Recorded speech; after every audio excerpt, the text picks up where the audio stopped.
Here, thank you so much for being with us today. See a lot of familiar faces and a lot of new ones. Well, we're going to get started, so good morning and buenos días y bienvenidos. Welcome to Cien's first program of 2023. We're about to get into an honest conversation about anti-Blackness, and thank you so much for being with us this morning. Before I begin, I just want to remind our Spanish-speaking guests about our translating devices. So, si necesita traducción, tenemos audífonos donde se puede escuchar toda la conversación traducida por Betsy Chávez. Por favor, vayan al lobby donde está Roberto y mi hermana Daniela y les pueden ayudar con los audífonos. Y muchísimas gracias a Betsy. No sé dónde está. Ahí está Betsy. Thank you so much, Betsy.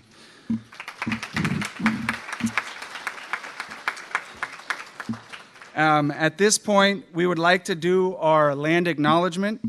Today, Cien, Sonoma County is humbled to bring us together on the ancestral lands of the Miwok people. We celebrate the active work of their descendants to preserve and nourish their indigenous culture and identity. We acknowledge the Miwok people as the traditional stewards and custodians of this region. We honor with gratitude the land itself, all of its ancestors, past, present, and future. Cien respects the enduring relationship that exists between today's Miwok people and their traditional territories. Man, it's been a while since I've been in front of this many people. Just got back from Mexico like 2 days ago, so I apologize if I'm a little off my game, but my shoes sure do look nice, right? Anyways, that was off the cuff. I usually stick to the script. I'm not Herman J. Once again, thank you so much for being with us today. Cien is honored and excited to welcome everyone as we embark on our 13th year of bringing people together to learn about... Thank you. To learn about the issues and how they impact not just our Latinx community, but our Black, Indigenous, and communities of color. We recognize that today's conversation is a heavy one, but a much needed and urgent dialogue for Cien, our community, and Sonoma County. And before I forget, I totally forgot to introduce myself. Told you I'm nervous. My name is Herman G. Hernandez, and my pronouns are he, him, el. And I'm the proud, kind of new executive director of Cien, Sonoma County, the premier Latino leadership group of the North Bay.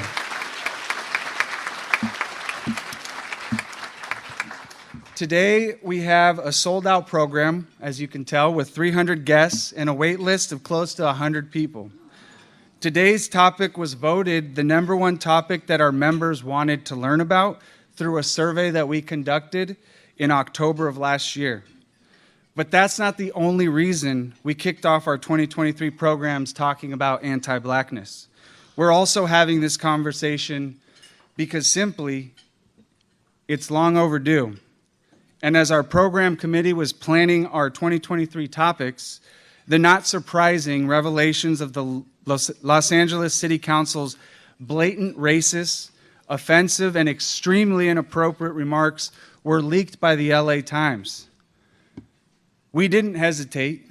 Cien joined hundreds of groups and community leaders in calling for the resignation of council members Nuri Martinez, Kevin De Leon, and Gil Cedillo. Personally, I was extremely disgusted, frustrated, and angry because this came 2 weeks after Cien hosted our State of the Latino Community address in a packed ballroom at Sonoma State University. Over 600 people came together and heard a message focused on multiracial unity, challenging the status quo, and moving our county forward by working in collaboration. Personally, I felt a moral and civic obligation to make sure that our January program focused on anti-Blackness and the fact that what happened in LA we all know exists, but we hardly talk about it. And that the Latinx culture has and continues to reinforce anti-Black and racist systems from generation to generation. Systems that have historically benefited white as well as light-skinned brothers like myself. White supremacy is not just a white people issue. Latinx, Latinas, Latinos, Latinx, Afro-Latinxers, and Hispanics can be racist within our own community, which is why we felt that this is an important time to use our influential and diverse platform as a vehicle to talk about this. But we don't want to just talk about it, we're not here to blame anybody. We're here to acknowledge and call out the truth. We want to admit our own failures in supporting our Afro-Latinx brothers and sisters who we haven't been able to engage and bring forward to the conversation. We want to admit our own failures and lack of calling out racist systems. And we want you to know that we're committed to doing something about it. And we wanted to do this with our diverse members, followers, and community groups who are in the room today, because we know the power of addressing this topic together will eventually lead to understanding together and healing together. And when we heal together, we can move forward and uplift the most vulnerable populations in Sonoma County, our Black, African American, and Afro-Latino brothers and sisters.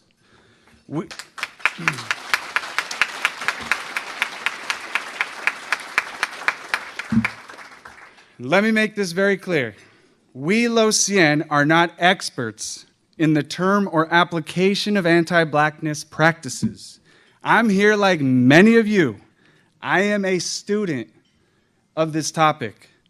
I'm here to genuinely learn and listen without resistance to the perspectives of our panelists and the history of the white supremacy culture, with the understanding that today is just the beginning. Let me repeat that.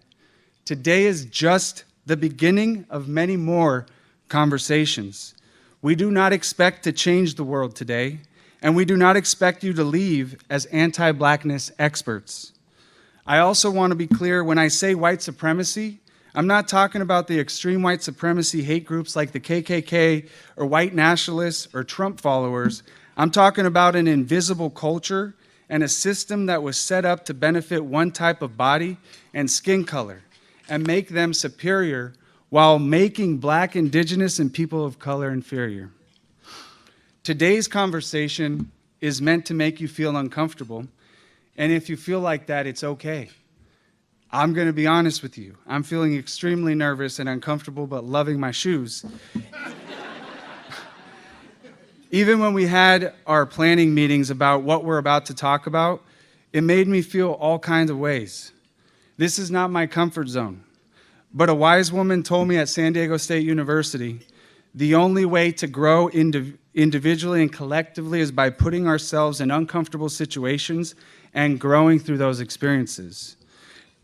Today is meant to challenge our entrenched mindsets that perpetuate racism and anti-Blackness within our own Latino community and beyond.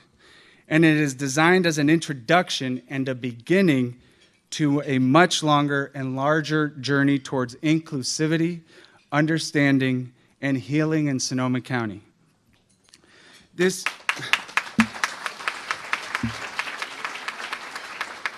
Cien is pledging to continue to collaborate and join community groups and leaders in efforts to keep doing this work and having these community conversations. And by the end of today's program, we truly hope you're as inspired as we are to join us. We made a promise in September of 2022 to continue to pave the way for multiracial unity in Sonoma County. We are honored to have the privilege, trust, and collective ability to continue to inspire change in the way we do things in Sonoma County, challenging systems that inspire moving away from the status quo. And I personally absolutely promise to never forget that if all lives truly matter, we have to prove through action, consistent and repetitive action, that Black lives matter first. Okay.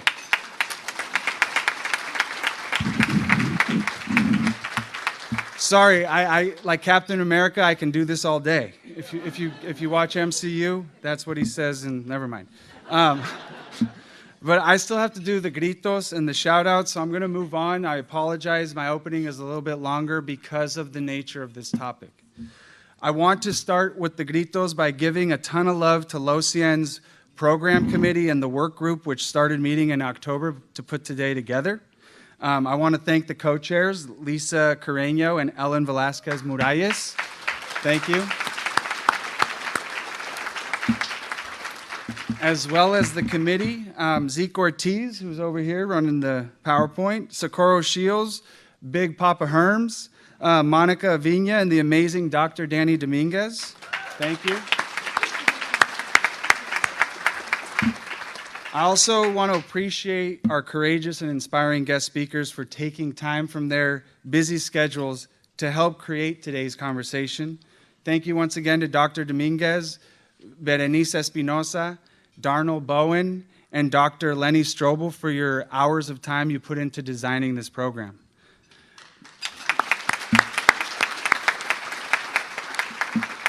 Another point I'd like to make, if I haven't made enough points, I want to remind everyone that talking about anti-blackness is new to the Cien luncheon programs, but it is not new to our community.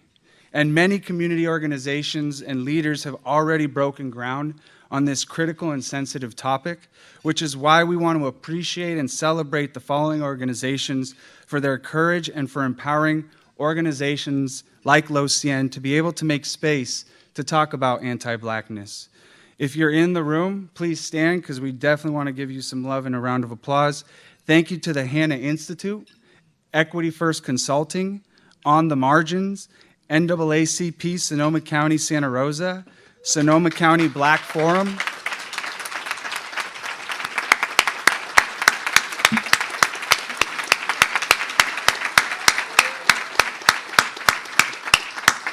Sonoma County Black Forum, and Petaluma Blacks for Community Development.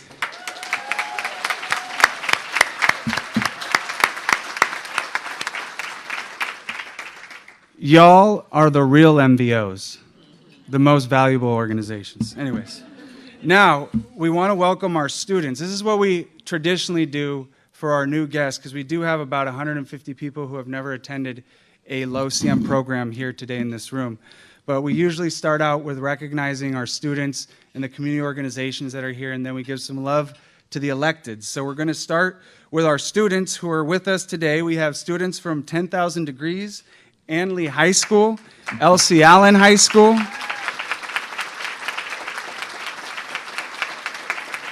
Latino Service Providers Youth Promotores Program, Roseland Collegiate Prep, Sebastopol Regional Libraries Teen Services Librarian Program, and Sonoma State University students. If you're here, please stand. Stand. I know there's more students than that. I saw the guest list. Where are they hiding? Thank you for joining us. Now we want to welcome our community engagers and members and organizations who are with us today. We have community leaders from Roseland CBI and Equidad, Healdsburg High School DLAC, Legal Aid Sonoma County, Mujeres Unidas de Roseland, Native American Independent Living Demonstration Project, NAACP Santa Rosa Sonoma, Parent Voices of Sonoma County, Rincon Valley USD DLAC, Santa Rosa City Schools DLAC, and Raíces Collective. If you're in the room, we're going to ask you to please stand. Thank you for joining us.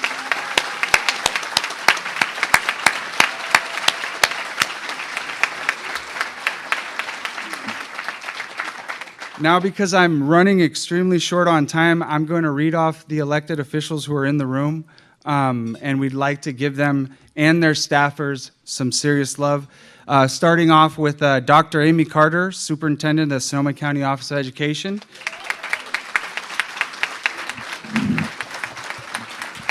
Carla Rodriguez, the Sonoma County District Attorney.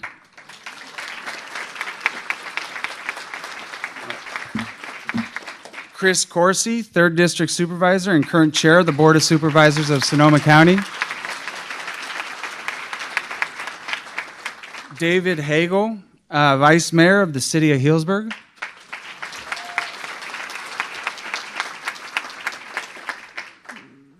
Dennis Posike, City Council Member of the City of Petaluma.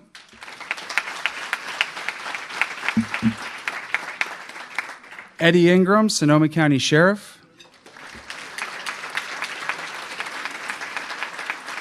I also got to give some love to our past mayor of Santa Rosa, Ernesto Olivares, and past vice mayor of Windsor, Esther Lemus. They're in the house as well. Jasmine Gudinho, field representative for 3rd District Supervisor Chris Corsi. Oh, wait for this one. Where is she? Joanna Pond, president of the Petaluma City School Board and the 2022 California School Board Association School Board Member of the Year.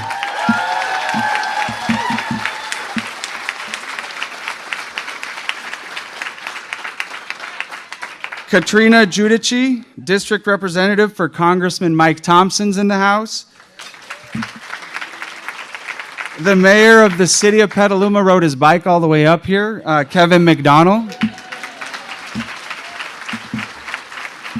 Rebecca Hermosillo, Senior District Representative for Congressman Mike Thompson.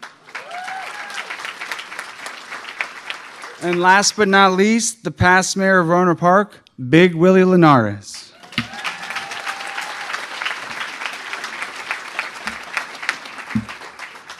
I'm so sorry. I hate this part of presentations. I still have a couple more shout outs to give. The work of Cien is absolutely made possible and remained possible during the pandemic because of our amazing members and investing partners. So what we would like to do at our programs is to introduce our new premier partners and sustaining members. So starting with our newest premier partners of 2023, Santa Rosa Community Health, welcome to La Familia. Northern California Public Media, thank you so much for joining. We're going to be doing some really cool stuff with them. And last but not least, Nexo Media. Is Hector Velazquez still here?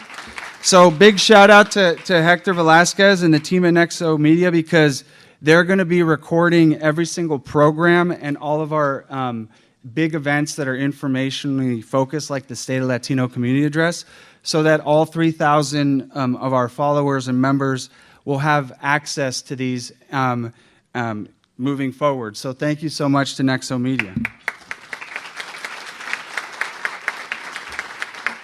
We also want to thank our current premier partners for sticking with us and having to deal with my father. I mean, wait, that's not part of this. The Community Foundation of Sonoma County, Kaiser Permanente, Sonoma Clean Power, Sonoma County Ag and Open Space District, Redwood Credit Union, Petaluma Health Center, the Press Democrat, and the Luther Burbank Center. Thank you. And last but not least, we would like to introduce our newest sustaining members, which is Perry Johnson, Anderson, Miller, and Moskowitz. Thank you. And Sutter Health, I saw Ed Sheffield's in the house. And Tony and Barbara Grasecci, thank you for your investment as sustaining members. Now, I definitely didn't go as far over time as the other Herman, but I am over time, and we are now segueing to introducing our co-chairs. I'd like to invite today's program co-chairs to the podium. Lisa Carreño, a founding member, AKA an OG of Cien, and executive director of the United Way. As well, and I'm going to ask you to hold your applause for Ellen just for one moment. Ellen Velazquez Muralles. She was one of the co-chairs for today's event, and we're extremely excited to announce that her first day will be on January 23rd as the newest member of the small but mighty Cien team, and she's going to be our new events and community engagement coordinator. So let's give her some love, and we're so excited to have her. Once again, thank you for being here, and I authentically am asking for your feedback. I'm very interested to hear your perspective and thoughts and what you felt during today's presentation, because like I said earlier, this is not the only anti-Blackness, colorism, color issues conversation that we're going to be having. And we want to work with our community groups who are already leading in these arenas. So once again, thank you, and let's give them a nice warm welcome.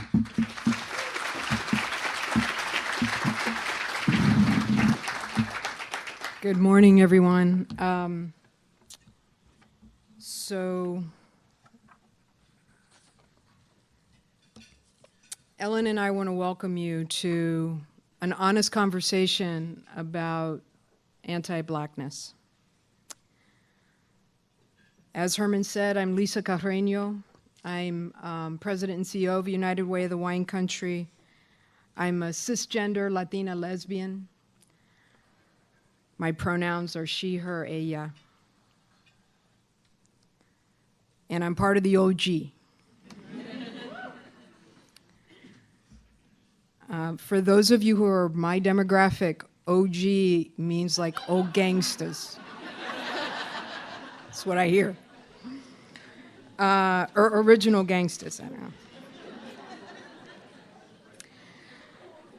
know.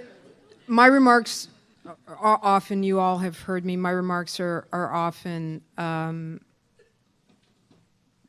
sort of extemporaneous. But the importance of today's topic is so core to our organization and our purpose and our future that I've prepared formal remarks. And Ellen and I are pleased to let you know that what I'm about to share with you is 100% with the blessing of the entire board, the whole program team, the whole work team for Los Cien, Sonoma County, who put this together for us today. And I'm going to start with another land acknowledgement, just because I feel like I need to ground myself with the spirits of the ancestors who are here. As we gather on the unceded ancestral lands of the Miwok people this morning, we do so with humility and the deepest respect. We honor the past, present, and future generations of the Miwok people and their continued connection to this land. We are grateful for the opportunity to gather in this beautiful place and to gather with all of you. I pray with the same humility and respect for the wisdom of the first inhabitants to be with us in this conversation.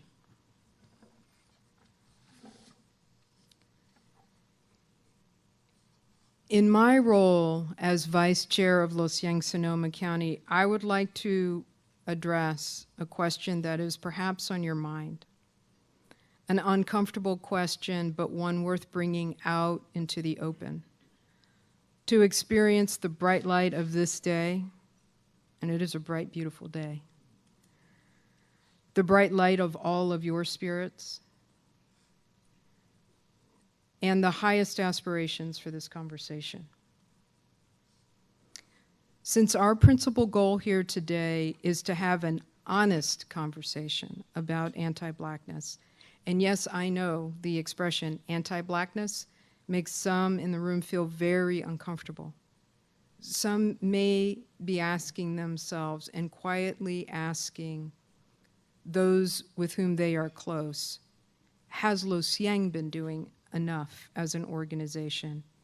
And have we as Los Cien's leaders been doing enough to confront white supremacy and dismantle racism in our community? The simple answer to that question is no. The simple truth behind that is 13 years in the making.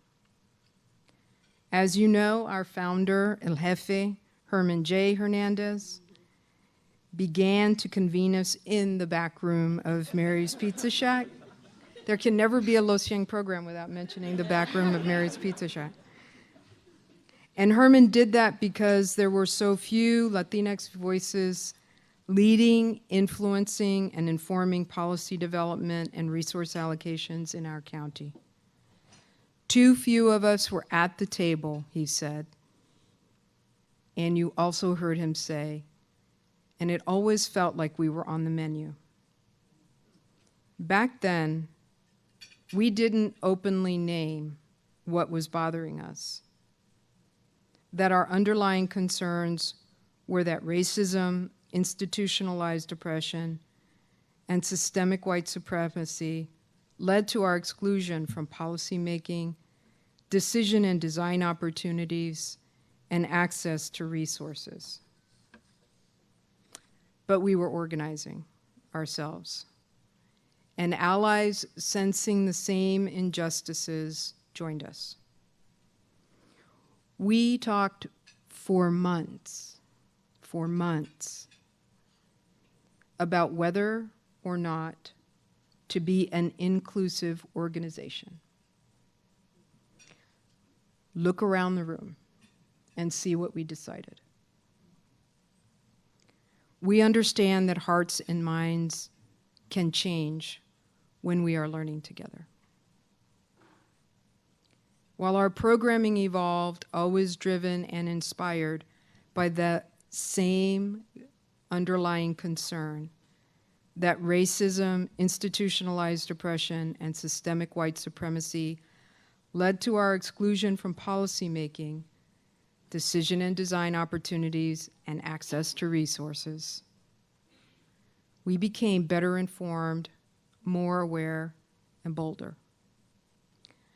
The 2017 Sonoma complex fires accelerated our awareness building because we were seeing how institutionalized systems and processes were in fact designed to limit access to resources and silence the voices of people struggling on the margins. These systems, when unchecked, with all their attendant regulations and workflows, did not center the lived experiences, the voices and ideas, the needs of the most vulnerable. Instead, they caused harm, invisibilizing all of that humanity and all of that human potential. The human potential and the humanity of our neighbors, friends, family, parents, grandparents, children, and siblings. Our siblings in this community. While Cien has accomplished much since first gathering at Mary's, the gains of the past have been countered by losses and some critical learnings. The portrait of Sonoma County, released in January of 2022, notably highlights improvements in education, health, and income for our Latinx community. But it also calls out that Sonoma County's Black residents have a lifespan 10 years shorter than any other racial or ethnic group in our community. And they have lower education attainment rates than the county average as well.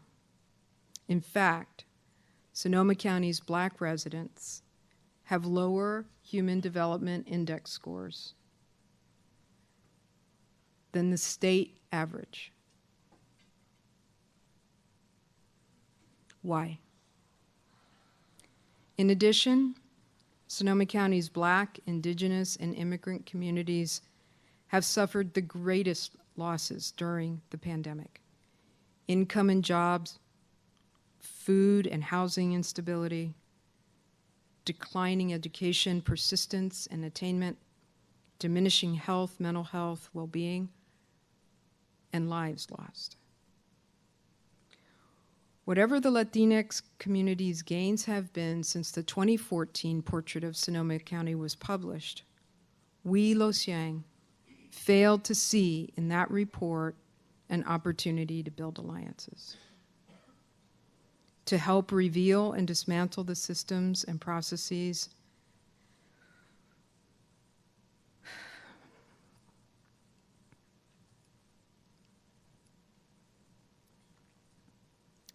that perpetuate historic racial disparities. This failure tarnishes and diminishes the gains Today, I think it is imperative that we state with unequivocal clarity and humility that Los Cien Sonoma County's failure to see our Black siblings, our Afro-Latinx siblings, our Afro-Indigenous siblings, our Afro-Asian siblings, reflects our own racism and how we have internalized it. To be true to Los Cien Sonoma County's purpose, to advance belonging and trust, to advance equity and facilitate honest dialogue, we must explore and check the ways that we have adopted and internalized racism, because this separates us. It harms our Black siblings, and we do harm to ourselves in the process. Los Cien can do better. Los Cien will do better. We won't be perfect, and we want you to check us. We will struggle with our Black and Indigenous and Asian and immigrant and LGBTQAI+ siblings. Together we will make progress.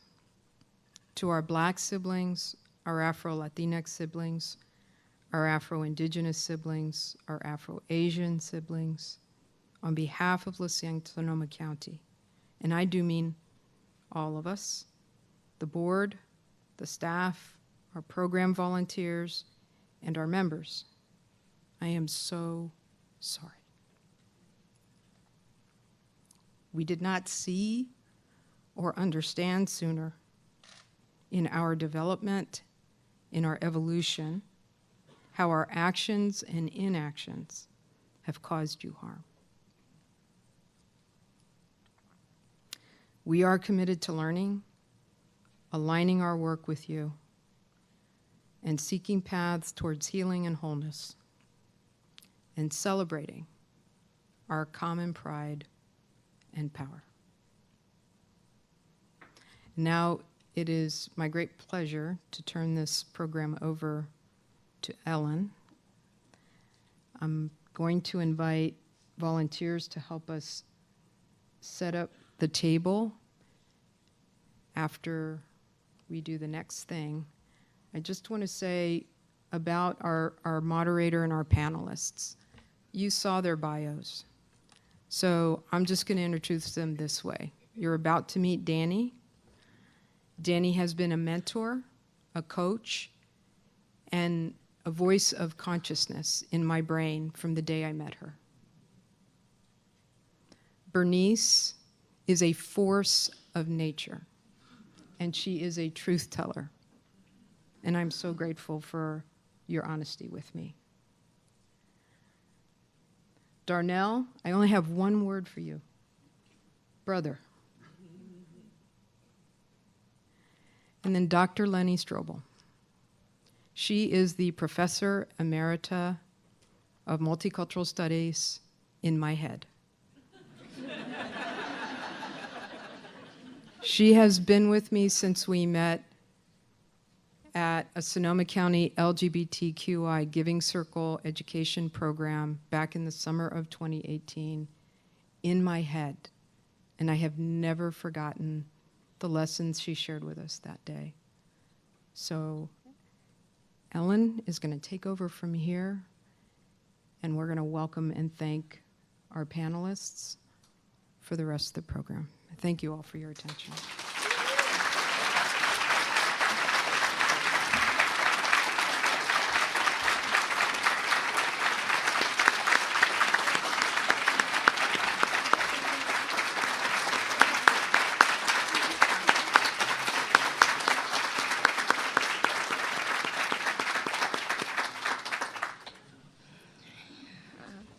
Good morning, everybody. My name is Ellen Velazquez Muralles, pronouns she, her, ella. First off, I'd like to thank everybody so much for being here today and joining us for Los Cien's first event of 2023. I know we're all very excited to be here. I'm also very excited to be joining the Los Cien Familia as a full-time staff.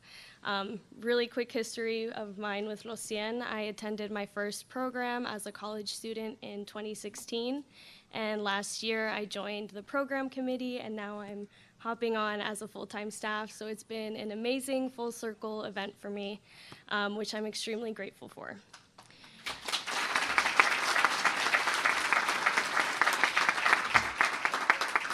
So as we enter today's conversation, we would like you all to keep in mind that while being here today and being part of this conversation is an essential step to having an open and honest conversation about anti-Blackness in Sonoma County, as Herman G. said, it's only the beginning of the work. It's the first step of doing the work.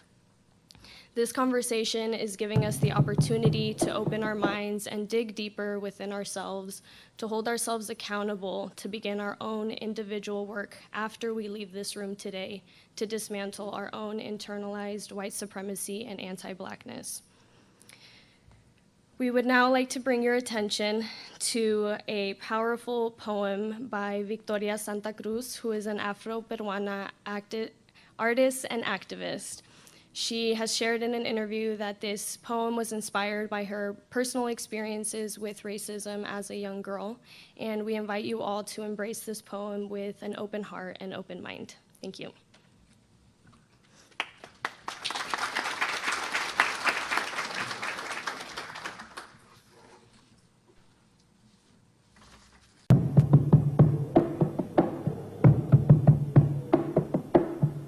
Tenía 7 años apenas 7 años. ¿Qué 7 años? No llegaba a 5 siquiera.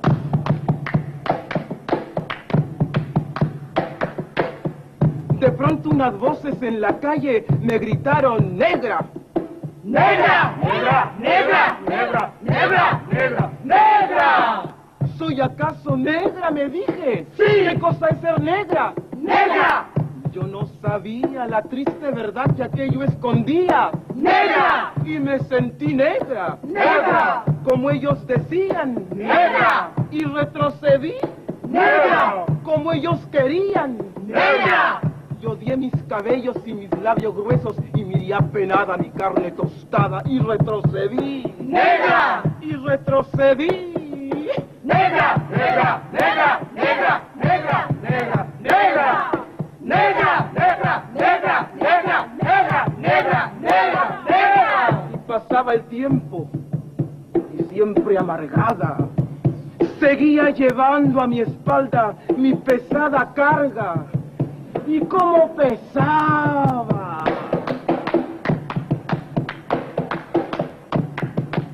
Me alacé el cabello, me polvé la cara, y entre mis entrañas siempre resonaba la misma palabra: ¡Negra! ¡Negra! ¡Negra! ¡Negra! ¡Negra! ¡Negra! ¡Negra! Hasta que un día que retrocedía y que iba a caer. ¡Negra! ¡Negra! ¡Negra! ¡Negra! ¡Negra! ¡Negra! ¡Negra! ¡Negra! ¡Negra! ¡Negra! ¡Negra! ¡Negra! ¡Negra! ¡Negra! ¡Negra! ¿Qué? ¿Y qué? ¡Negra! ¡Sí! ¡Negra! ¡Soy! ¡Negra! ¡Negra! ¡Negra soy! ¡Negra! ¡Sí! ¡Negra! ¡Soy! ¡Negra! ¡Negra soy! Yo hoy en adelante no quiero laciar mi cabello. ¡No quiero! Y voy a reírme de aquellos que por evitar, según ellos, que por evitarnos algún sinsabor llaman a los negros gente de color. ¿Y de qué color? ¡Negro! ¿Y qué lindo suena? ¡Negro! ¿Y qué ritmo tiene? ¡Negro, negro, negro, negro, negro, negro, negro, negro, negro, negro, negro, negro, negro, negro, negro! Al fin comprendí. ¡Al fin! Ya no retrocedo. ¡Al fin! Y avanzo segura. ¡Al fin! Avanzo y espero. ¡Al fin! Y bendigo al cielo porque quito Dios que negro azabache fuese mi color y ya comprendí. ¡Al fin! Ya tengo la llave. Negro, negro, negro, negro, negro, negro, negro, negro, negro, negro, negro, negro, negro, negro, negro.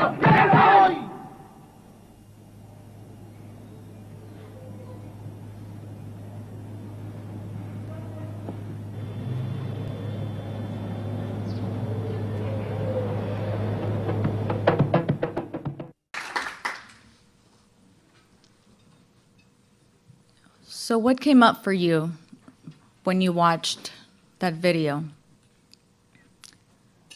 What resonated with you? What did you feel in your body? What did you feel in your body?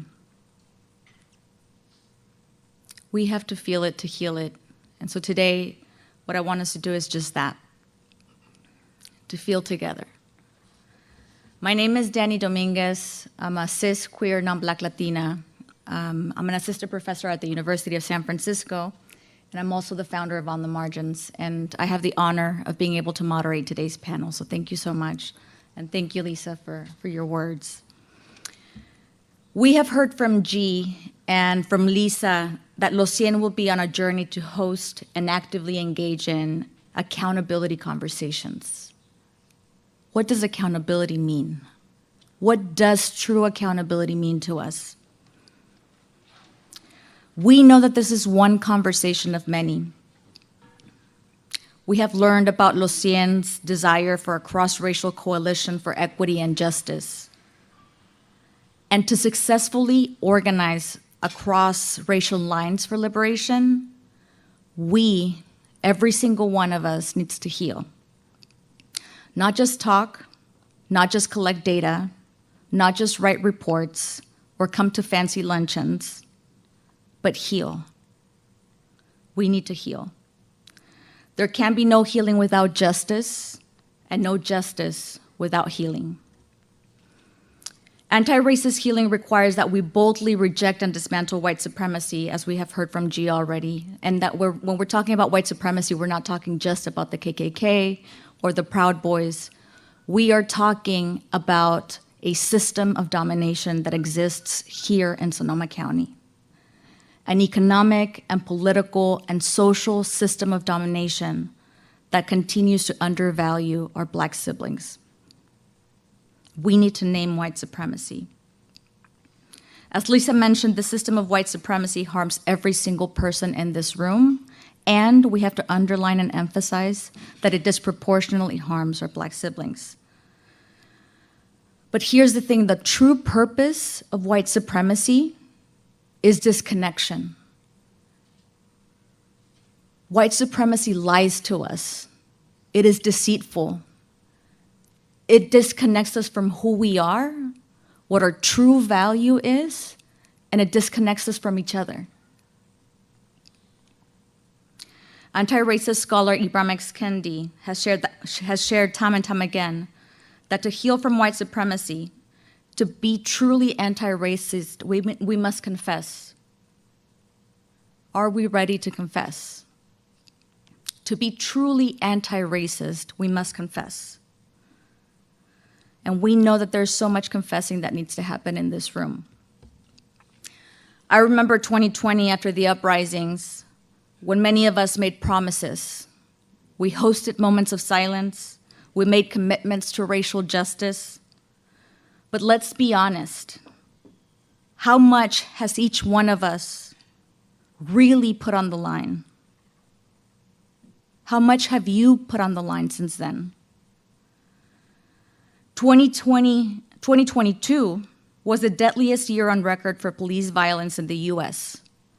2022 was the deadliest year on record for police violence in the US, and Black residents were 3 times more likely to be killed by US police than white people. What is our response to this violence and the systems that perpetrated? Today, we have an opportunity to confess that we continue to devalue the lives and contributions of Black people in this county. And anti-racist healing requires that we identify, reflect on, and take action to dismantle the anti-Blackness that exists within us, and in our families and communities. And as Cat Brooks would say, there's no more time for middle ground. Y'all, it is time to pick a side.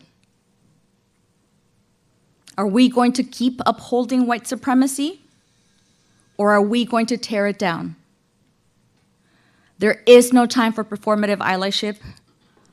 I'm done with optical allyship because Black lives are on the line. and an injury to one of us is an injury to all. How are we actually responding to the reality that white supremacy is making life disproportionately harder, shorter, and sicker for our Black siblings? And we've said this already, we showed it on the slides, but I want to say it again. Black individuals have a lifespan 10 years shorter than any other racial group in the county. But what we also have to confess is that anti-Blackness is ingrained within our Latinx community. Latinos are ethnic and racial beings, but when we discuss Latinx identity, we primarily focus on ethnicity and neglect the role that race plays in our lives. Among Latinos, white Latinos and their descendants strategically occupy the top of the racial hierarchy, while Indigenous and Black Latinos continue to be placed at the bottom of it. Overall, the system has a preference for whiteness, and that includes white Latinos. So if you identify as Latinx, ask yourself, what is your relationship to whiteness? Latinos as a group can experience discrimination and racism, no doubt. Racism cuts deep, and our desire to protect ourselves from pain and suffering can lead to our performance for whiteness. We run the risk of consciously or unconsciously becoming the agents of white supremacy. One way in which we become agents of white supremacy is by erasing Black Latinos from Sonoma County Latino discourse. And this erasure, make no mistake, is not accidental. I'm here today because I want to call non-Black Latinos like myself, lighter skin, and white Latinos to heal from our own racial trauma. And how do we do that? Well, one way is to understand our racial identity. We need to understand that we hold power and privilege within the system of white supremacy. I first learned about anti-Blackness in Mexico, where I was born and grew up. In fact, my family was a primary mechanism for my socialization into colorism and anti-Blackness. I grew up hearing from family members when referencing some of my cousins, "Ay, mira qué bonita salió güerita. Qué ojos tan hermosos, son azules o verdes. Look at her, how beautiful, she came out looking white. Her eyes are beautiful, are they blue or are they green?" And one of the most terrifying messages, "Oigan, hay que mejorar la raza. Hey, let's advance the race," when discussing who we would marry. Advance the race? Can you hear the self-hate? Have you experienced anti-Blackness in your Latinx family? Where are my Latinos at? Have you experienced anti-Blackness? Mm-hmm. And what's interesting is that often when we call each other out for our colorism and anti-Blackness, many of us hide behind mestizaje ideologies. How can you call me anti-Black? We are mixed. I have indigenous Black and white blood inside of me. But hiding behind mestizaje will not undo our proximity to whiteness. Clearly, many of us have to work on our internalized racism and self-denial. We have to watch out for our desires to climb up the racial hierarchy in pursuit of social, political, and economic status. So today, I want to call on Latinos, especially my white Latinos, to ask ourselves the uncomfortable questions. How am I contributing to Black suffering? How am I aligning myself with whiteness to the detriment of my Black siblings? How am I colluding with white supremacy culture with hopes that this will maintain my non-Black privilege? My socialization into anti-Blackness has even shaped my own professional career. One clear example is my research on Latinx migrant justice, which erased the presence of Afro-Latino immigrants. I completely sidelined Black Latinos, just gone. Why? Because Latinx, in my mind, in my imagination, has been brown. I've had to ask myself why my work has failed to center the voices of Afrodescendientes when addressing Latinx matters. And not centering Blackness is evidence of anti-Blackness. So healing needs to happen, and it needs to start with me. I'm hopeful and excited about the possibilities of an inter-ethnic and cross-coalition born out of solidarity among groups who recognize that our liberation from a system of white supremacy is entangled, it's interdependent. I cannot wait for us to mobilize all of this energy to embody the just and equitable worlds that we long for. A community that is deeply invested in the political, social, economic, and overall well-being of Black communities. A community that is truly, not performance, but truly pro-Black, pro-trans, a community with no borders and no prisons, a community that understands the relationship between abolition and liberation for all. Let us remember Fannie Lou Hamer's words, nobody's free until everybody's free. Now I'm going to turn it over to Dr. Elenita, who will be sharing with us an important framework.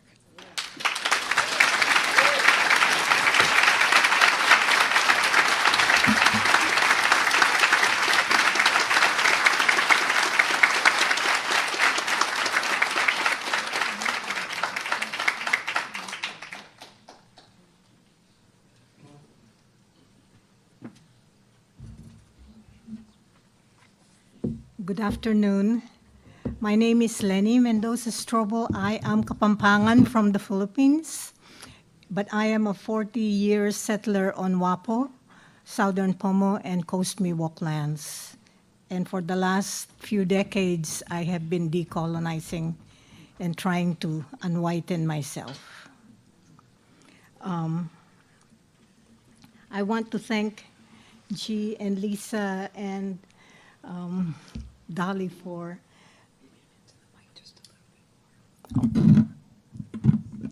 I have to do this. Okay, good, okay, thank you. For inviting me to be with you this afternoon. And when I was thinking about what I wanted to do, I thought about that whenever we have conversations like this, we need to understand the context. We need to have a historical context. So what I would like to do for the next few minutes is just to connect the dots of the last 500 or so years of white history or modern history. And I know most of you probably already know what has happened in the last 500 years, so this will be just a review, and there will be no quiz afterwards. But I wanted to begin with this. Next slide, please. When I was a grad student, I read a paper by Jose Vasconcelos, a Latino scholar, familiar to some of you probably, and I was struck by two things that he said. He said that when the Spanish conquistadors landed in Latin America, they looked at the indigenous peoples that they encountered and they saw them as humans, but different from them. So there was miscegenation that happened because they did not hesitate to have sex with the women because they were human, except they were not Christians. So their question in their mind was, how can we convert these indigenous peoples? And if we cannot convert them, can we enslave them? Yeah, next slide, please. But when the Protestant colonizers, the Protestant Europeans, landed on North America, and already they were bringing with them the Christianization that was happening all over Europe, the question that they asked was, who are these people? Who are this? Are they human? So the question was, that they answered was, no, because they couldn't possibly have any soul. So Vasconcelos said that there was no miscegenation that happened because to have sex with an indigenous person is like having sex with the devil, you know, because these are not human, they are not. So you could begin to see white supremacy in that kind of perception, in that kind of formulation, yeah? So if they don't have souls, what do you do with them? Next slide, please. So the question of who is human during the age of reason in Europe, you know, Europe was just coming out of the Middle Ages. They were coming out of tribal warfare. They were killing each other. There was the witch hunts. There was the Inquisitions. They were so the scholars and the philosophers began to think of human nature as being brutish, brutal, and wild, and barbaric, and warlike, and irrational.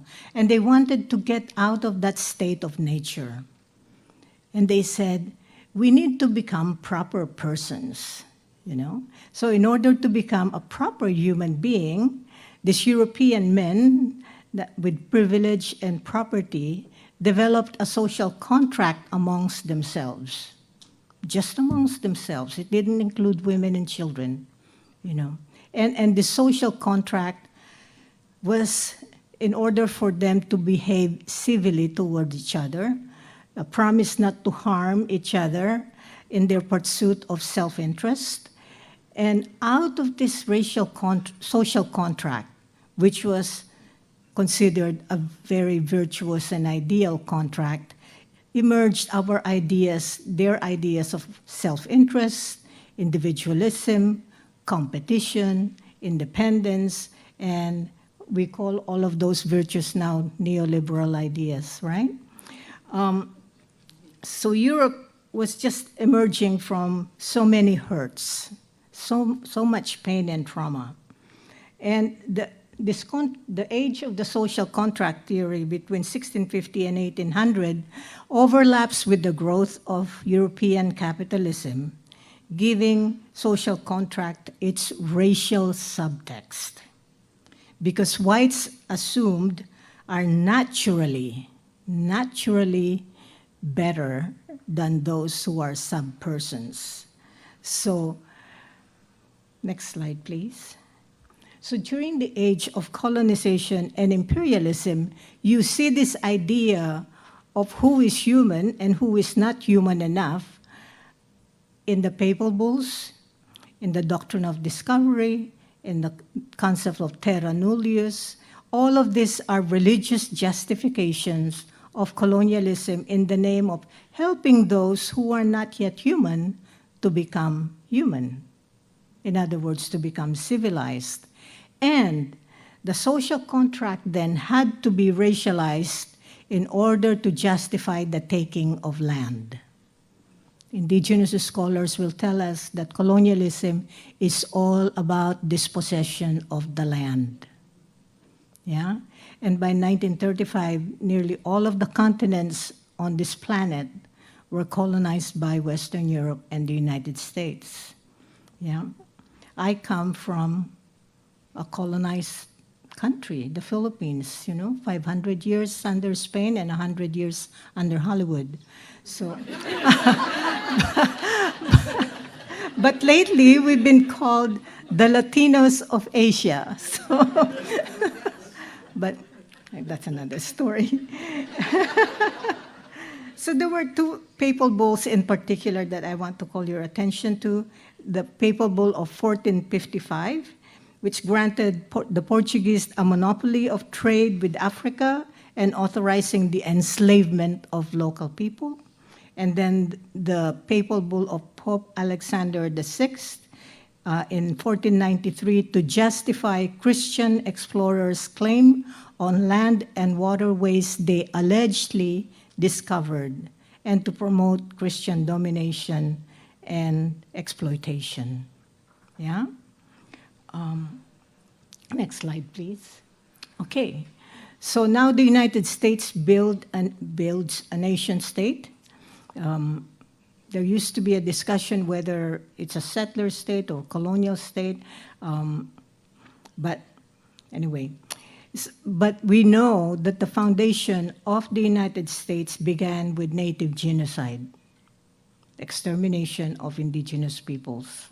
And in California, that period was between 1846 and 1873, from local to state to federal policies justifying the extermination or the genocide of indigenous peoples.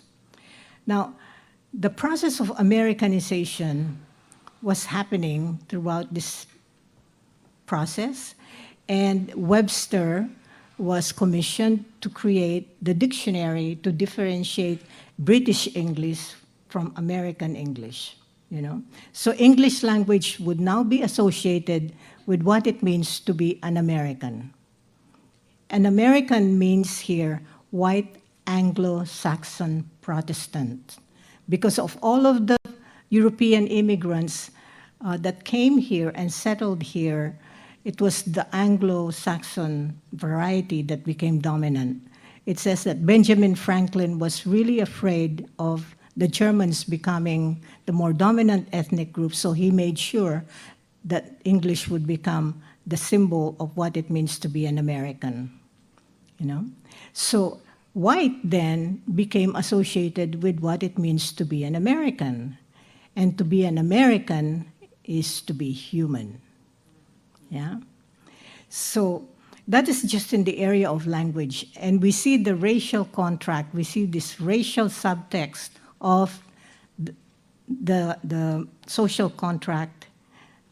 We see it in our legal system, you see it in the educational system, you see it in our economic system, and so on and so forth.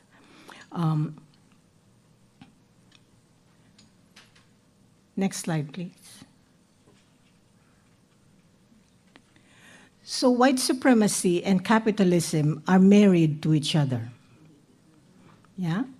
And white supremacy needs anti-blackness to sustain itself, and colorism within communities of color sustains white supremacy. Any attempts to address racism and social injustice and inequality fail to account for the fundamental flaw in our assumption about what it means to be human, where human is being equated with being white or being whitened. You know, this racial contract or the racialized social contract, it has whitened all of us. I don't think any one of us has escaped this whitening process. But those of us who are persons of color know that there is always this undercurrent that is trying to subvert this whitening. Yeah? And we come to this, next slide, please. And then I jump to the civil rights era. And because race has been kind of considered, okay, let's not talk about race anymore. We have solved that. We're in the civil rights. We have achieved economic, social parity and social justice, blah, blah, blah. Now the term race is replaced by ethnicity, you know? And ethnicity, though, even though ethnicity, we are all ethnic. If by ethnic you mean that we all come from people who once upon a time belonged or were indigenous to a place on the planet. So even Shakespeare is ethnic, you know. But somehow ethnic became associated with people of color, you know. And people of color have culture, you know. And by the way, this is Renato Rosaldo, a Chicano anthropologist at Stanford, who formulated this. He said, so white people then began to think of themselves as not having culture. You know, so when I was teaching ethnic studies at Sonoma State, and I would have a mixed class, but then the white students would always say, I don't have culture. I am only human, right? I'm sure you've heard that. Or they would say, I am a mutt, or I am, you know. But you can see the echoes of this social contract of how human has been defined by the Enlightenment discourse from Europe, you know, and now coming here and shaping all of us, shaping our consciousness. Next slide, please. And then we come to the George Floyd moment of 2020, and something broke open in the American psyche when this happened, you know. And I put white reckoning there because that is something new that hasn't yet emerged in, you know, until that moment when actually white people started asking themselves, wow, maybe we get it wrong, maybe we got it wrong, maybe we do need to think about what it means to be white, maybe we do need to think about whether we are racist or not, or whether, and so there is a lot of reckoning that hasn't happened, that hasn't been happening before. And I hope that is what we're doing here. And of course, the Black Lives Matter movement, the Black Indigenous People of Color movement, the Land Back movement is now, all of these are global movements now because, of course, we are a global community. And next slide, please. So, for us to root out anti-Blackness is to understand the roots of white supremacy and how human came to be defined in the modern era. And I say modern era because I think one way for us to move forward outside of the paradigm of white supremacy is to lengthen our historical time frame. In my own personal decolonization work, I'm trying to do that now by looking at 500 years of Filipino colonial history to 5,000 years of Austronesian history to maybe 10,000 years when we were all Southeast Asians and so on and so forth. So whenever we talk about what it means to be human, whenever we talk about who is human and who is not yet human enough, who is not civilized, who is not, and so on, we have to think about how that term itself came to be constructed, and deployed and weaponized in a way. It's been weaponized, yeah? So the Black Lives Movement and the BIPOC movements are redefining human by centering indigenous perspectives. Next slide, please. And indigenous perspectives say that modernity and coloniality disconnected us from our ancestors, disconnects us from history, disconnects us from community, from our spirituality, from the mythic stories, from sexuality and gender, from dreams and imaginal realms. This is the framework that I've been using now in my work when I try to facilitate groups that are wanting to unlearn or decolonize whiteness, or to uncover ethnicity, or to heal colonial consciousness. I once had a student who introduced himself at the beginning of the semester as, "Hello, I'm Jose, I am Mexican. I'm Mexican-American." And by the end of the semester, he reintroduced himself and he said, "Hello, I'm Jose, I am Mayan, because the blood of my Mayan ancestors is flowing through me." So the power of this work that whenever we lengthen the perspective of history, we also get to know our long bodies. The concept of having a long body is a Hodonish concept that was borrowed by psychologist Stanley Krippner, who said that we all need to get to know our long bodies. Yeah? So next slide, please. So in order to get to know our long bodies, and in order to uproot anti-Blackness, we need to understand how modern history disconnects us from each other. Really disconnects us from each other. When we acknowledge how we have been complicit with white supremacy. I am not white, I'm brown. I'm categorized as Asian American or Filipino American or Filipina, but I have been whitened. And I have to acknowledge that because my measure of success as having achieved tenure and achieved academic tenure and written and published and read and so on is because there was a point in my life where I assimilated. I bought into this whole narrative of what it means to be American, what it means to be a successful immigrant, and so on. So I know I have been complicit with white supremacy. So now my life is all about making daily acts of repair and reparations. And I think there's one. I think that's the last one, no? And this daily act of repair is really repair on our inner selves and repair in our relationships with others. In Filipino culture, we have an indigenous core value we call kapwa. In kapwa, there is no other because you and I are one. And I know there are many cultures that have the same concept, you know. And so I invite all of us to think about lengthening or getting to know our long bodies. Who are your ancestors?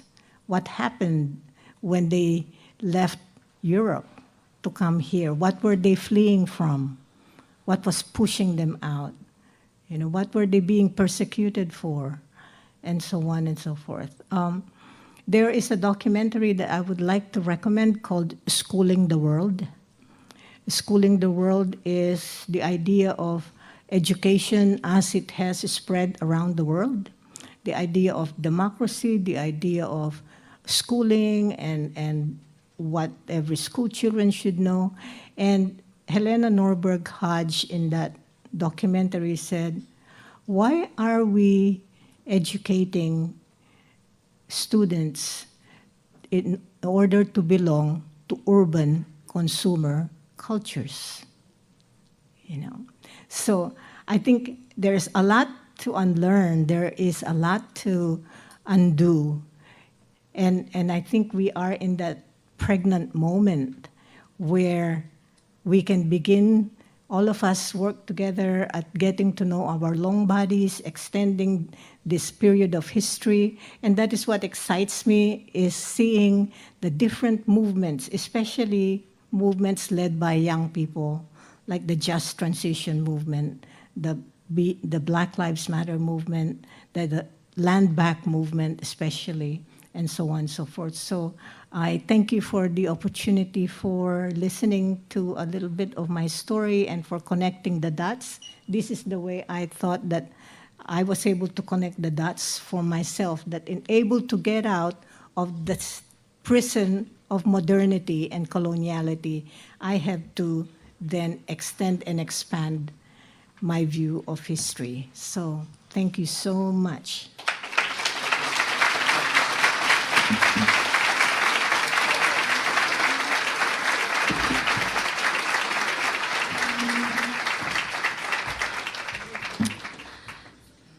Thank you, Dr. Elenita. And now I would like to welcome Darnell Bowen, Bernice Bere Espinosa. Dr. Elenita will also join us for our panel conversation.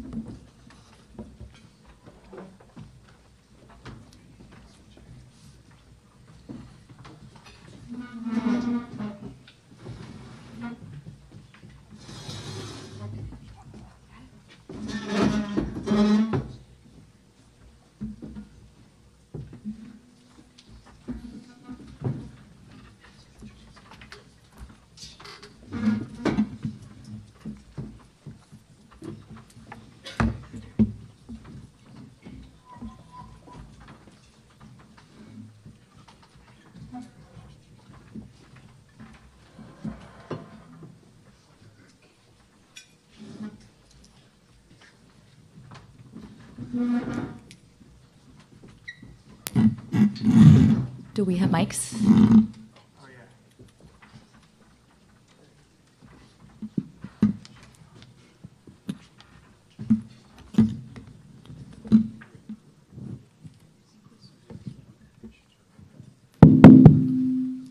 Okay. So if you can just pass on the mic. Excellent. And Dr. Okay. All right, folks. So we have cards on the table, so you can always ask questions to our panelists, and staff will be walking around to collect those, and we will be happy to do that. So the first question that we have is, the title of this conversation is Getting an Honest Look at an Honest Perspective about Anti-Blackness. So the first question that I have for y'all is, we have about 30 minutes. What do you want to get honest about?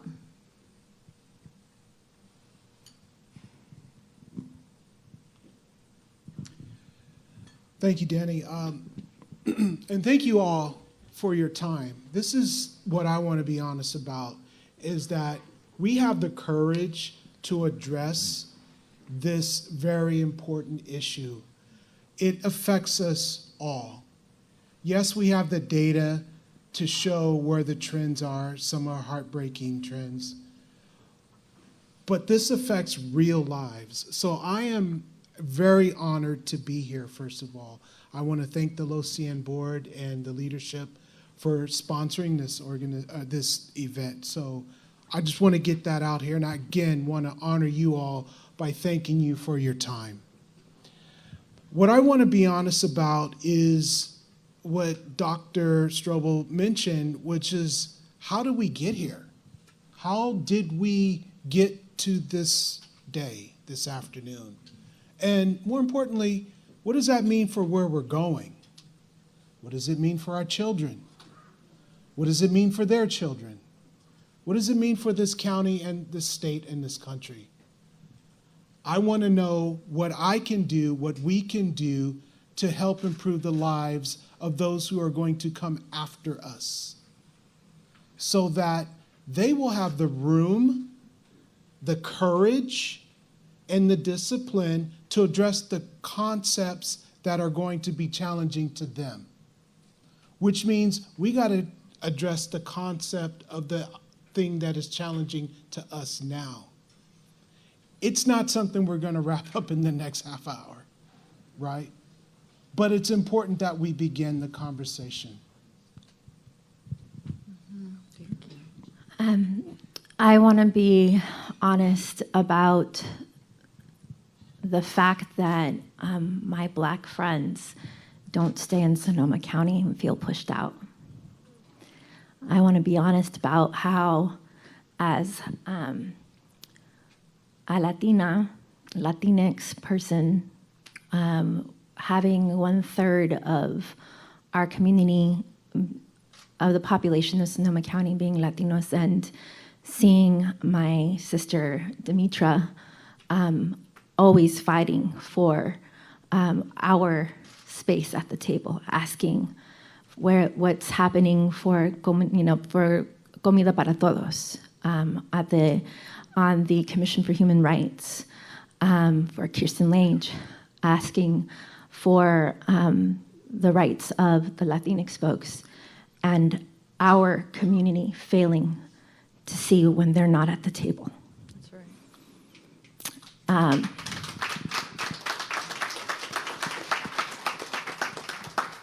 And also being so Mexican-centric that we forget that the African diaspora is part of Latin America. And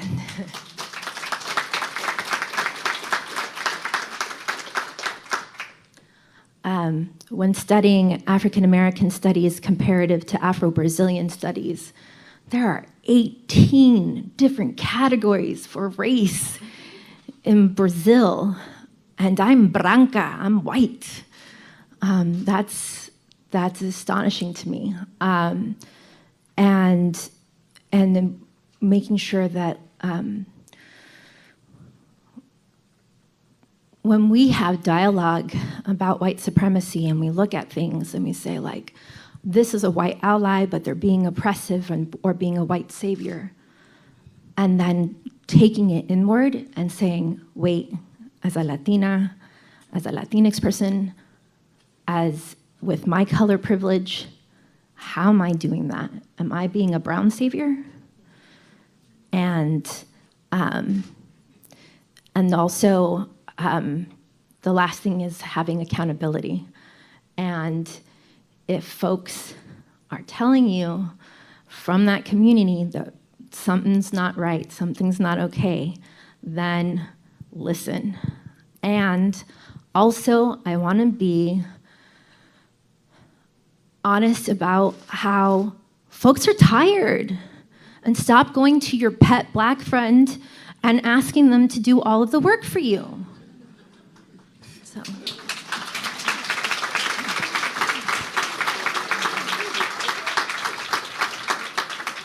So, Darnell, I noticed that you were nodding as Bede was talking about that, about often having us rely on our black friends to educate us on matters related to anti-blackness. I'm done with that. I'm done with that. And she's absolutely right. I've had people that I love and respect corner me because they feel bad. Really? Try raising kids with that expectation. Try listening to how my parents had to deal with that, and my grandmother, and my grandfather, and the atrocities he felt while serving this country. Try to ignore. So, yes. Excuse me. But yes, we are tired, and I am not going to be your respite. We all have to do the work. We all have to do the work.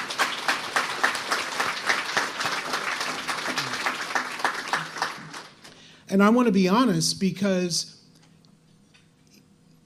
I think, and I'm most guilty of this, I want to take the path of least resistance when something's tough, right? So I will push off the hard work to a proxy, but that's not going to get us anywhere. When we do the hard work, when we are introspective, and we say, how am I contributing? And just be honest. If you don't have the right answer, just say, I don't have the right answer. But I feel you. I respect you. Mm-hmm. I don't expect my friends, and I'm thinking of one person in particular, who cornered me and said, I'm so sorry. What can I was just, first of all, I was shocked.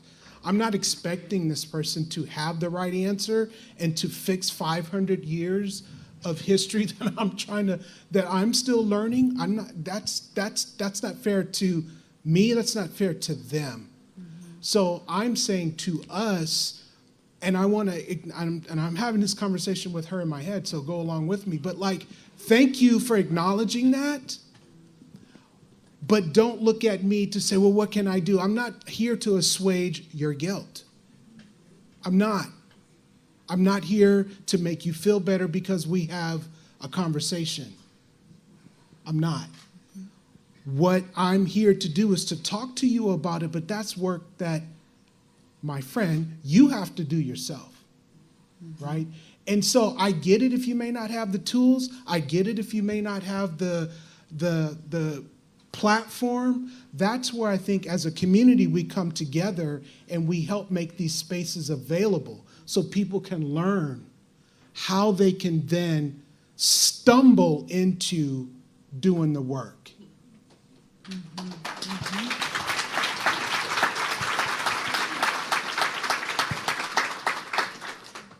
Thank you. And Dr. Elenita, anything to add? Thank you both. Thank you. What I want to be honest about is that my own people displaced the Aitas, which are also called negritos, in the Philippines, and I have not asked forgiveness. And I grew up being told to be afraid of the negritos, and I brought that fear into the present until I started decolonizing, and that never ends. So, kind of thinking about that concept of decolonizing or being anti-colonial, what does that look like? And I know that I'm not expecting you to be experts in that, but any ideas about what it would look like to decolonize or be more anti-colonial in Sonoma County? Any thoughts, any ideas? So I grew up in from 8 to 18 in Livermore, which was 80% white, and my best friend, fourth grade through high school, Malika Lockhart, was a black little girl, and I was the brown little girl, and we identified with each other more than the rest of the community. She came from East Palo Alto. I had come from Concord. She got bashed for trying to be white or Mexican, and I got bashed for trying to be black. And I think that for me, what helped decolonize me was really taking on and looking at our histories and seeing the similarities. And so I didn't learn about ethnic studies growing up. Not until I was in college. But I learned about the Civil Rights Movement. I learned about Martin Luther King. I learned about very limited Black history. And that is why I became a civil rights attorney. Mm-hmm. And I said, that's what I want to do.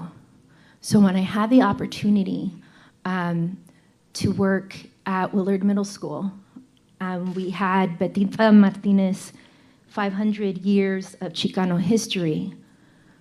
We opened up these books during February, and we made sure that we looked through the histories, and my students would say, whoa, Mexicans were lynched in Texas and California, just like Black folks. Whoa, farm workers are like plantation workers. Whoa, brown berets are like Black Panthers. And realizing, taking the steps to realize the similarities that we have and trying to fight through the struggle together. Mm-hmm. Mm-hmm.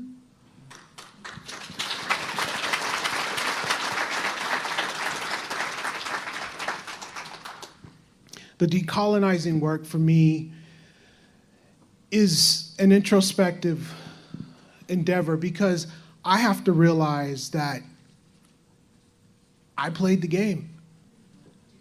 I talked the talk.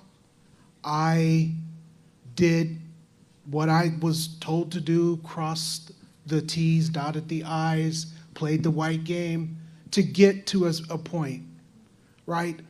And that it was being American. I'm still learning what that means, right?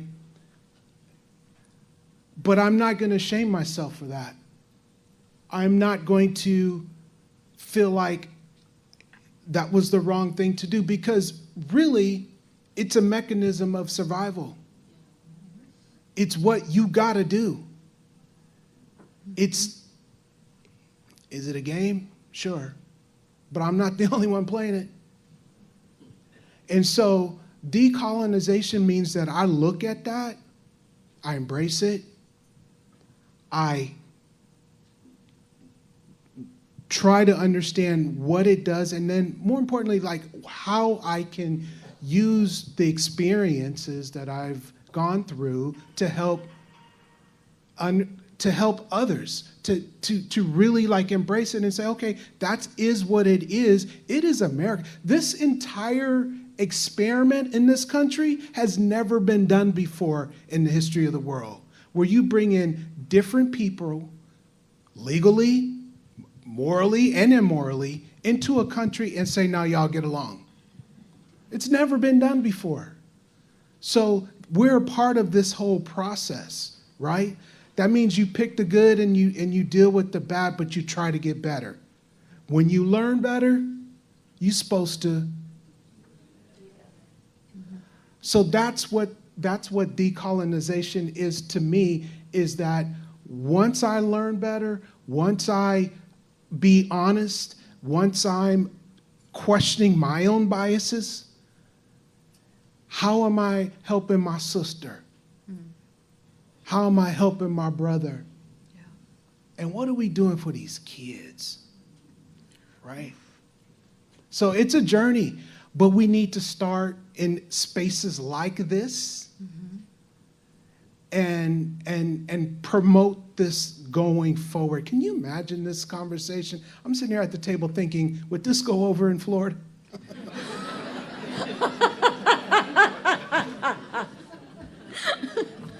So I'm thankful. I'm thankful to be in Northern California where we are not afraid to have this conversation, right? Let's lead the way. Because guess what? The rest of the country is going to have to come along. It's not getting any whiter, it's getting browner. They've been saying that for 50 years. So we need to figure out on both, well, I'm going to say both sides. We need to figure out how we are going to get along together. And that's a long way of saying decolonization, but it's like, what to encapsulate it, we got to take the good and the bad and try to do better. That's the work. Mm-hmm. I realized we didn't get these questions beforehand, so Yeah. I realized I didn't really answer the decolonization part as clearly as I wanted to. So Malika and I had a situation when I was in ninth grade. She had got jumped, and we were having a conversation, and she said, "You're never going to get it because you're not black." And as a 14-year-old girl, I was hurt by that because I was like, "Wait, what do you mean? Like how?" And then I had to recognize, oh yeah, I do have color privilege. And I don't navigate the world the same way. And so examining what Frederick D. Wilson III, my adjunct professor at UC Berkeley, made me do in 2002 for the first time, and I was really annoyed because I was taking minorities in film, and we ended up studying settler, savage, slave. And 1/3 of it was on whiteness, and I was pissed. But he explained we have to examine whiteness to understand white supremacy, to understand how all constructs, whether it's theater, whether it's movies, whatever it is set in that normative. And the elasticity of whiteness can only stretch so far. And so whiteness was extended to Italians when it wasn't before. That's right. Whiteness was extended to Irish when it wasn't before. That's right. Whiteness was extended to Hispanic, white, not Hispanic. How many have seen us on that?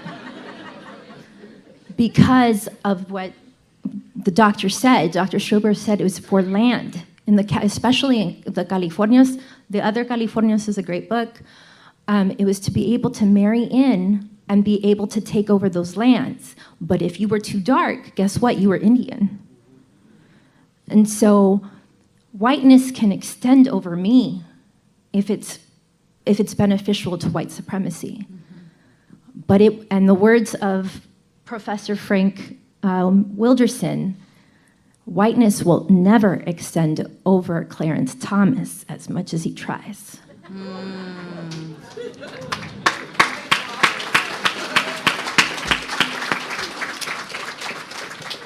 Facts.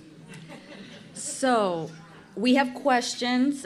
One of those questions is, how do we have an anti-Asian hate bill and not an anti-Black bill?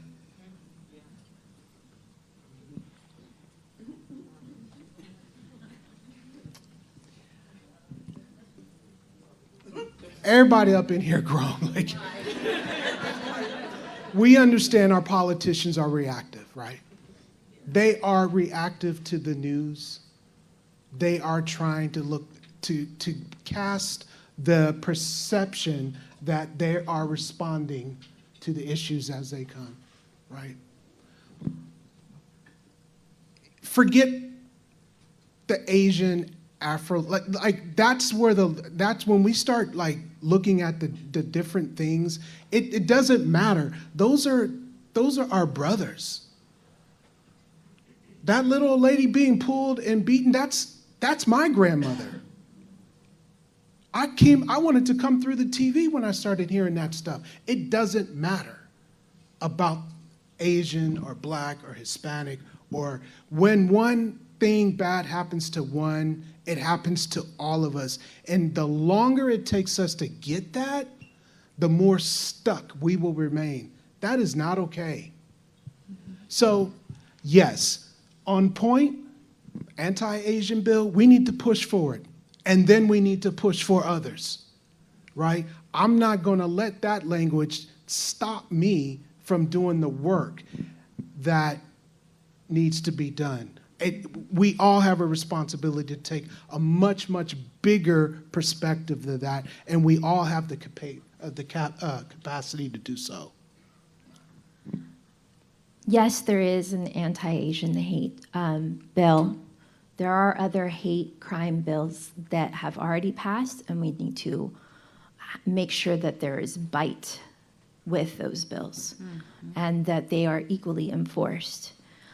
That said, a lot of things, I am a lawyer, and law was created to the benefit of white male profiteers for the purpose of protecting their property, and at that time they called communities that were enslaved property.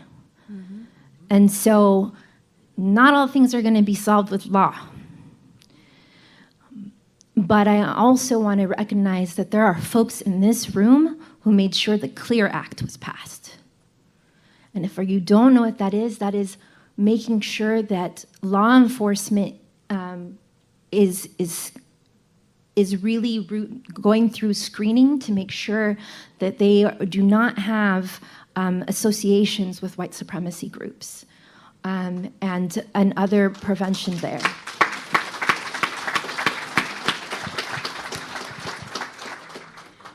So there is another question, unless any of you want to add more to that, but the same person wrote, why do our siblings or allies do not help support reparations for descendants of Black folks who were enslaved?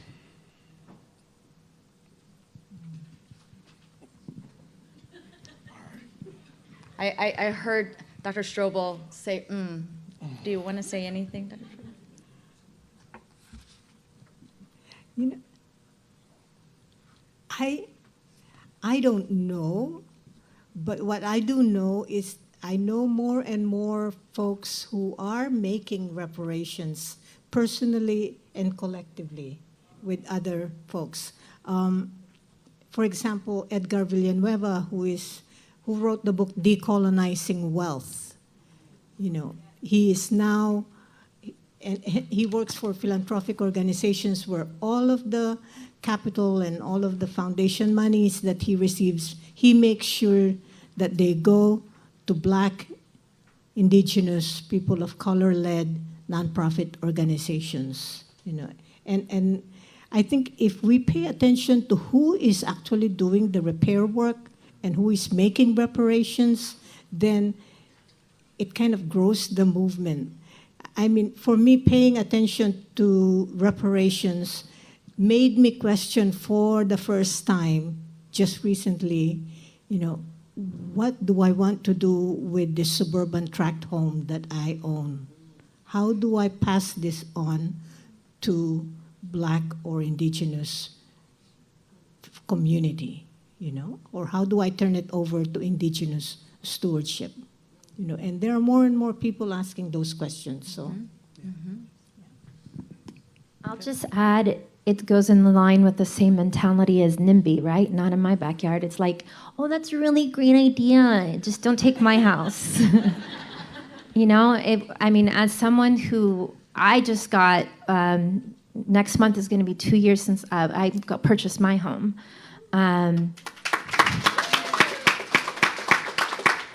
It is one of those things where it's hard. It's like, what does it mean to give land back now that I own some? What does it mean to repair the harms of those who are on this land? I'm still working through it, and but one of the things that I'm doing is making sure that my home is accessible for folks. You need a place to stay, it's there. You need a place to have a meeting, it's there. You need a place to congregate, like it's there. How can I serve you? How can that place be not just my sanctuary, but given back to the community?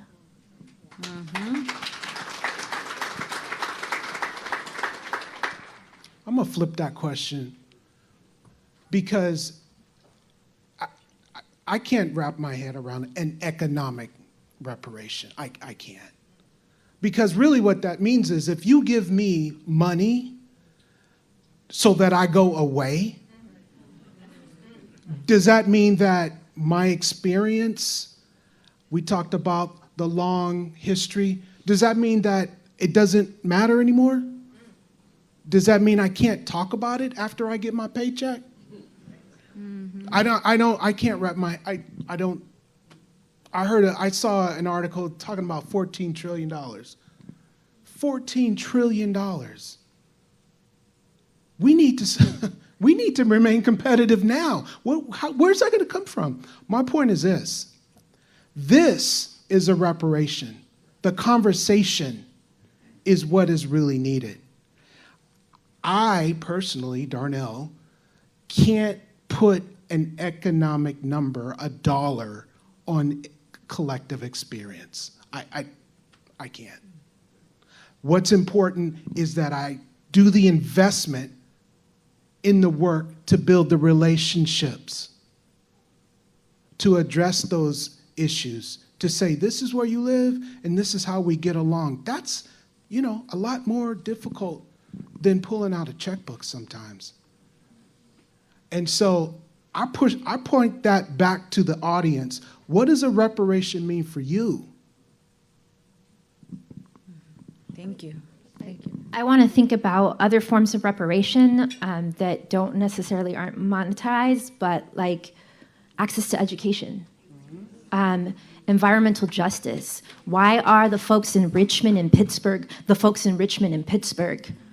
right, who have the air quality that they have, who have the contamination from oil? After World War II, labor was exercised, and it was Black women who were Rosie the Riveter. So making sure people have human rights, housed, access to education, and be able to have the access to the things. And so, as someone who was the first generation going through the repercussions of Prop 209 that took away affirmative action in the UC system and colorblindness, and now it's up in the Supreme Court again, and was there present in the Gretz and Grutter hearings in 2006, in 2003.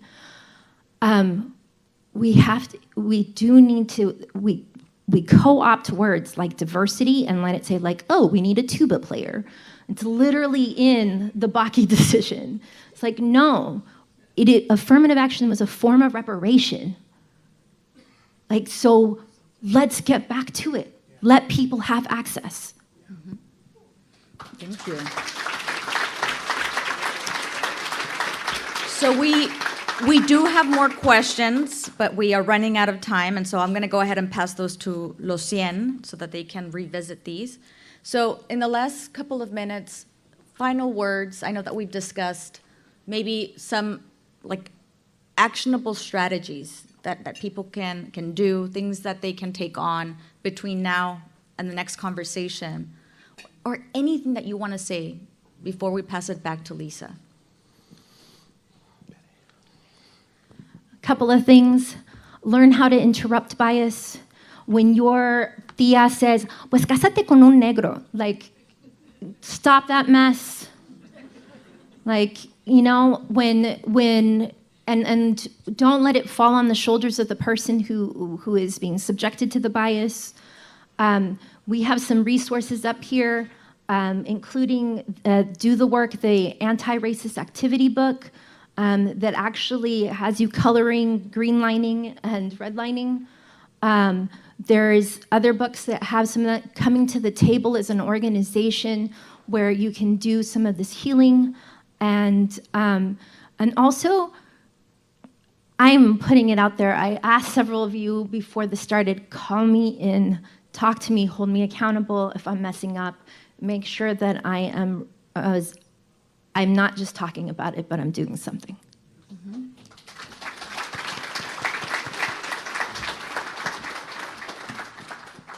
My final comment is that we're all in this together. This is one boat, and we have to do the work together. No group goes unscathed. And so when we start to think that we're pitted against each other, and just because another person looks a different way, that doesn't affect you, keep living, because it does. And so you all, again, I want to honor you all. Thank you for showing up. Thank this organization for having this, because this begins the work. If it has, it's already been done, it's already been going on, but this continues to push the conversation forward. It is going to be hard. These conversations are a long time coming, but like Betty said, you got to get in front of it. When you hear it, stop it. Question it. Push back on your grandmother, because my grandma would say some crazy stuff. I was like, Nana, that's what they used to talk about us. Like, you need to stop it. Question it, because it becomes habitual and people get lost in that. And we always are looking for the path of least resistance. That is not going to work. We have an opportunity to cash in on the work. So let's build a better life for everybody.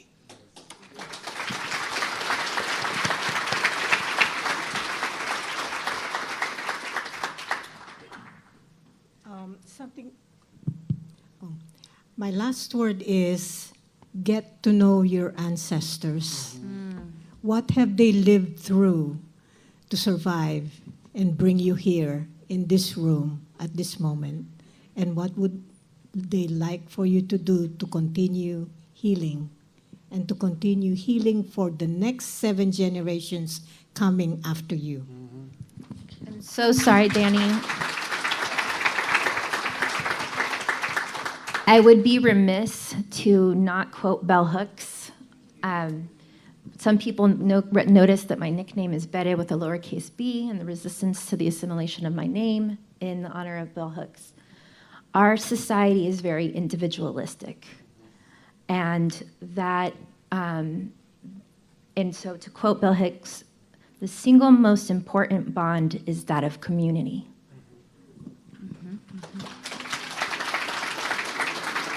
All right, y'all, let's give our panelists a very loud round of applause.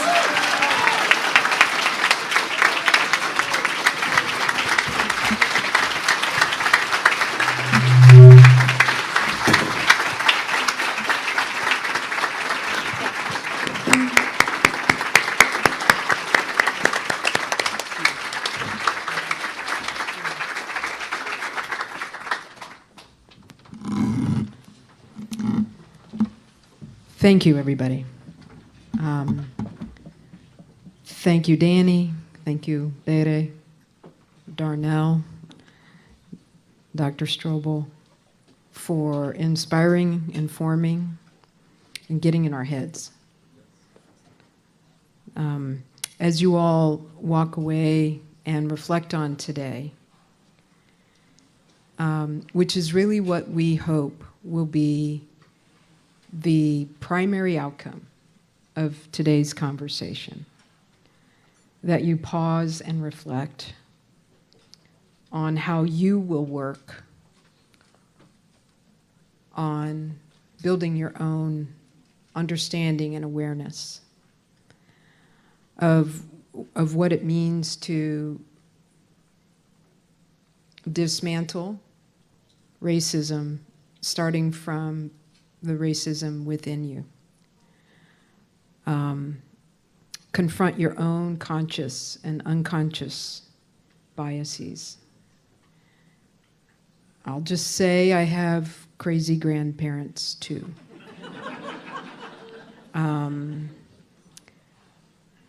There's all kinds of things that can be said about that. But I said Dr. Strobel is the professor emerita of multicultural studies in my head. And it's true. She gave us that note that she just gave all of you when I first met her in 2018.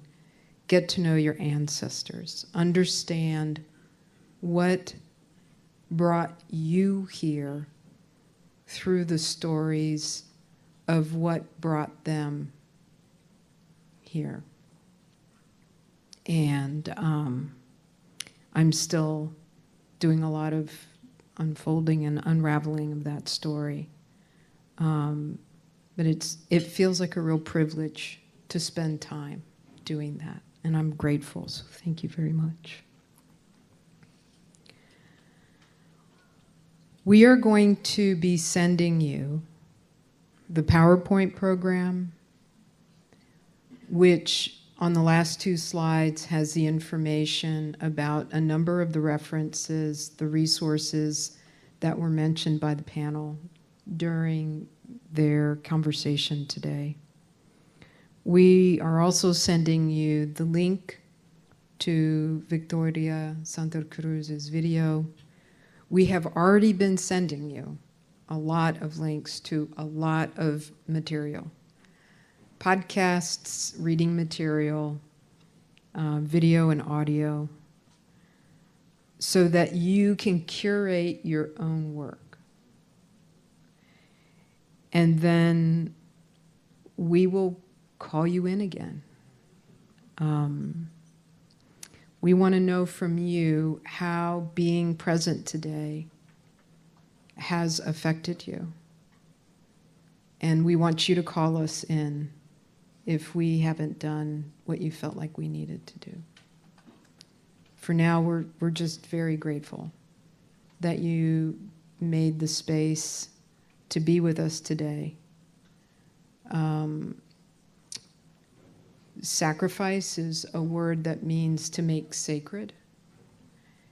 And in taking your time away from whatever it is that you were otherwise going to be doing today, I'm going to say, as the recovering Catholic that I am, that you made that sacrifice. You made this act sacred.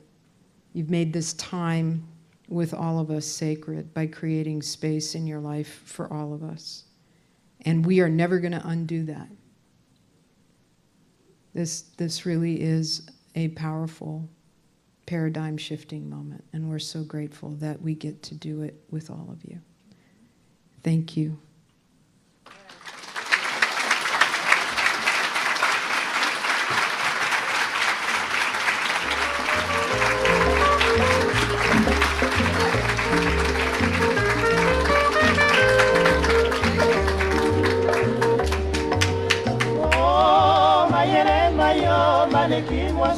Kitoko na yo lokola sanza molinga yo nde moto suka babego ye